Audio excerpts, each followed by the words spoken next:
రాజధానిపై జగన్ది విధానం లేని వైఖరి, నినాదం లేని నిర్ణయమని గన్నవరం ఎమ్మెల్యే యార్లగడ్డ వెంకట్రావు ఘాటు వ్యాఖ్యలు చేశారు. ఈ మేరకు ఆయన ఈరోజు మీడియాతో మాట్లాడుతూ గత ప్రభుత్వంలో జగన్ రాజధానితో మూడు ముక్కలాట ఆడుకున్నారని విమర్శలు చేశారు.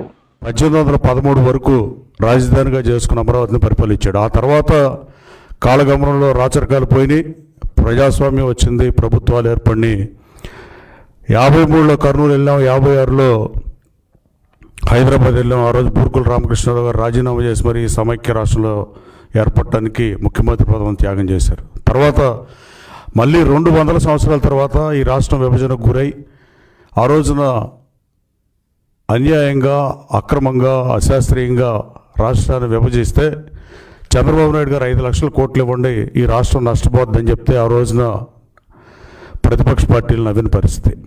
అధికార పార్టీ ఆ రోజు ఉన్నది కానీ ప్రతిపక్ష పార్టీలు కానీ తర్వాత 200 సంవత్సరాల తర్వాత మళ్ళీ అమరావతిని మళ్ళీ రాజధానిగా చంద్రబాబు నాయుడు గారు నిర్ణయిస్తే నిన్న జగన్మోహన్ రెడ్డి గారు చెబుతున్నాడు, రాష్ట్రాల రాజధానిని రాష్ట్రమే నిర్ణయించుకోవాలి, కేంద్రం నిర్ణయిస్తుందని. ఎస్, చంద్రబాబు నాయుడు గారు ముఖ్యమంత్రి గారు నిర్ణయించాడు అమరావతి రాజధాని. నువ్వు యాక్సెప్ట్ చేసావు. ఆ రోజు నువ్వు అమరావతి అన్ని రకాలుగా అనుకూలంగా ఉందని చెప్పి నువ్వు మాట మార్చి నువ్వు మాటను తిప్పి నువ్వు మారేవని అందరూ మారాలనుకుంటాం సహేతుకం కాదు. జగన్మోహన్ రెడ్డి గారు, చంద్రబాబు నాయుడు గారు అమరావతిని రాజధానిగా ఎంపిక చేసి గత వైభవం ఎంతో ఘనకీర్తి కలిగిన అమరావతిని మళ్ళీ రాష్ట్రానికి రాజధాని చేసే అవకాశం వస్తే ఆయన రాజధానికి చేస్తే నువ్వు అడుగున అడ్డపడింది వాస్తవం కాదా? నువ్వు ఎన్ని కఠోరమైన ప్రయత్నాలు, నీ ముఖ్యమంత్రి పదవిని, సభానాయకుడిగా నీకు ప్రజలు ఇచ్చిన అధికారాన్ని 151 సీట్లు వచ్చి అధికారం ఇస్తే ఉమ్మడి రాష్ట్రం కలిసి ఉన్నా కూడా మ్యాజిక్ ఫిగర్ కన్నా నీకు ఆ రోజు ఎక్కువ రాష్ట్ర ప్రజలు ఇస్తే నువ్వు చేసిన పనికిమాల పనుల వల్ల అమరావతిని కదిపిద్దాం అనుకోవడం వల్ల నువ్వు అమరావతిని మారుద్దామని నువ్వు చేయని ప్రయత్నం లేదు. జ్యుడిషియల్గా కానీ మామూలుగా కానీ ప్రజల్ని బాధ పెట్టి రైతులు ఉసురు పోసుకుని ఒకటంటిగా ఇట్లా మాట్లాడకపోతే చాలాసేపు పడుతుంది. కానీ జగన్మోహన్ రెడ్డి, మీరు అమరావతిని సర్వనాశనం చేద్దామని ట్రై చేసిన అమరావతి పంచారామాల్లో శైవక్షేత్రం అది, అమరావతి ప్రాశస్యం అట్లాంటిది. నువ్వు చరిత్ర చదువుకో, అమరావతి గొప్పతనం జరుగుతుంది. అమరావతిని నువ్వు ఇంచు కూడా కదపలేకపోయావు. ఆఖరికి చివరికి ఈరోజు నిన్న లోక్సభలో ఆమోదం పొందింది. దేశవ్యాప్తంగా ఉన్న అన్ని రాజకీయ పార్టీలు దీన్ని స్వాగతించి రాజధాని ఒకటే ఉండాలనే ఉద్దేశంతో, ఏ రాష్ట్రానికైనా రాజధాని ఉందా అంటావు, అసలు దేశానికి రాజధాని ఉంటుంది కానీ రాష్ట్రాలకు లేదంటావు. కేంద్రం కూడా రాజధాని విషయంలో పాత్ర లేదని ఎఫిడవిట్ ఇచ్చిందంటావు నేను ప్రెస్ మీట్లో. నీకు చరిత్ర తెలీదు. ఇప్పుడు అమెరికాలో 50 రాష్ట్రాలు ఉంటే 50 రాష్ట్రాలకి రాజధానులు ఉన్నాయి. పోనీ నువ్వే దేశం అన్న చెబితే దానికి రాజధానులు ఉన్నాయి. నువ్వే చెప్పావు సౌత్ ఆఫ్రికాకి 3 రాజధానులు ఉన్నాయని. ఆ రోజు నువ్వేమన్నా ఆంధ్రప్రదేశ్ రాష్ట్రాన్ని దేశం అనుకుని 3 రాజధానులు పెడదాం అనుకున్నావా? లేకపోతే లోటు బడ్జెట్ ఉందని నీకు తెలియదా? అసలు నీకు చరిత్ర తెలియదా? తెలియకుండానే మాడతావు కూడా నాకు అర్థం కావట్లా. ఇంకో ఆశ్చర్యకరమైన విషయం, నేను ప్రెస్ మీట్లో జగన్మోహన్ రెడ్డి చెప్పేది మావి గన్నని పెట్టాలంట.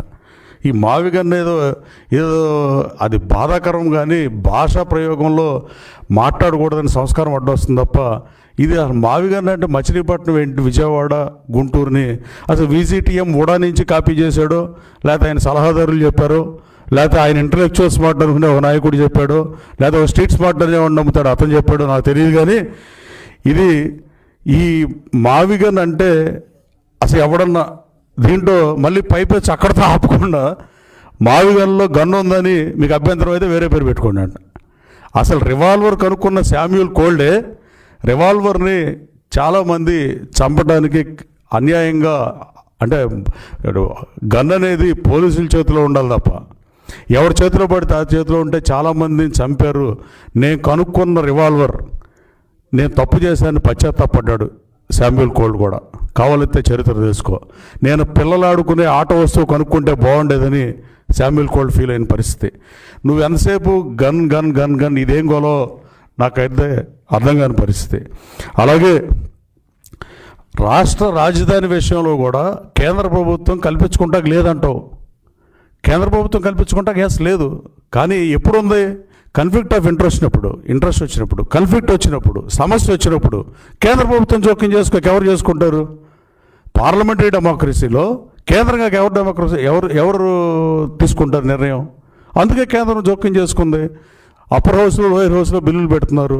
ఈ రోజుతో అమరావతి ఇక నువ్వు ఇంచు కూడా కదపలేని పరిస్థితిలో. ఇవాళ లోకేష్ బాబు అక్కడికి వెళ్ళి ఆయన మంత్రి గారు అక్కడ ఉండి రాజ్యసభలో వీక్షకుల గ్యాలరీ నుంచి చూస్తున్నానంటే ఈ ప్రభుత్వానికి ఉన్న చిత్తశుద్ధి, ఈ రాష్ట్ర ప్రయోజనాలకు ఉన్న చిత్తశుద్ధి. అలాగే అన్ని పార్టీలు all over the nation from Kashmir to Kanyakumari అన్ని పార్టీలు సమర్థించిన అమరావతి బిల్లుని నువ్వు వ్యతిరేకిస్తున్నావు అంటే ఏం మాట్లాడాలో కూడా అర్థం కాని పరిస్థితి. మహానుభావుడు అంబేద్కర్ రాజ్యాంగం రాశాడు. ఆ రాజ్యాంగాన్ని లిఖిత రాజ్యాంగం లేని దేశాల నుంచి యూకే రాజ్యాంగాన్ని మరికొన్నిటిని సమీకరించి సమీక్ష చేసి మేధోమథనం చేసి ఆ రోజు ఉన్న టీంలో వాళ్ళందరూ అన్నీ వెరిఫై చేసి అంబేద్కర్ గారు రాజ్యాంగాన్ని రాసిన మహానుభావుడు అంబేద్కర్ అయితే 1952లో నీకు హిస్టరీ తెలియదేమో ఒకసారి చెక్ చేసుకో. 52లో కేంద్ర న్యాయశాఖ మంత్రిగా హిందూ యాక్ట్ బిల్ని అంబేద్కర్ ప్రవేశపెట్టాడు లోక్సభలో మంత్రిగా. కానీ రాజ్యాంగంలో రాజీనామా చేయమని ఎక్కడా లేదు. కానీ లోక్సభలో ఆ బిల్లు వీగిపోయింది.